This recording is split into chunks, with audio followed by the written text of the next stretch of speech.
Nagtipon-tipon ang mga kababayan nating Muslim mula sa ilang lugar sa Metro Manila at karatig lalawigan para sa Idil Adha o Feast of Sacrifice. Live mula sa Maynila, may unang balita si Jomer Apresto. Jomer! Bismillah, pare. Brother. Igan, good morning. Narito ako sa Quirino Grandstand kung saan nagtipon-tipon ang mga kapatid nating Muslim ngayon para sa paggunita ng Idil Adha.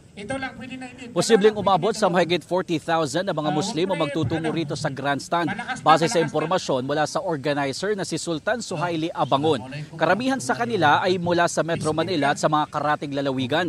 Ang ilan, madilim pa lang ay nagtungo na rito at nagsimula na magdasal ng kanilang obligatory prayers. Pagpasok pa lang dito, mayroon ng mga namimigay ng libreng tubig at dates, gayon din ang kopya ng dasal. Sabi pa ng organizer, 6:30 a.m. magsisimula ang pagdarasal nila na tatagal ng 5 hanggang sa 10 minuto. Pagkatapos ay magkakaroon ng kutba o sermon mula sa imam na tatagal naman ng hanggang sa 1 oras. Isa sa mga highlight na aktibidad ngayon ang tinatawag na kurbani o yung pagkatay ng baka na pagsasaluhan naman ng pamilya o ng komunidad pagkatapos ng sermon. Ang Idil Adha ay isa sa dalawang pinakamataas na pagdiriwang o pista ng pananampalatayang Islam.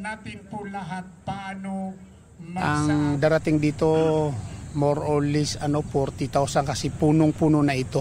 Yung last Idil Peter, punong-puno na po ito. Napakalaking blessing sa Allah, sa Panginoon, kung sino man ang kumatay ng baka dahil bawat balahibon, yung baka, ay ikukuber ka iprotect ka ng Allah na sa apoy ng imperno.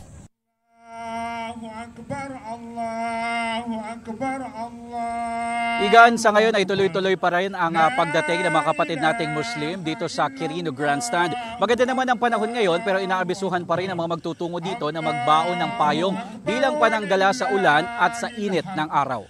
At yan ang unang balita mula dito sa Maynila. Ako po si Jomer Apresto para sa GMA Integrated News. Igan, mauna ka sa mga balita, mag-subscribe na sa GMA Integrated News sa YouTube para sa iba't ibang ulat sa ating bansa.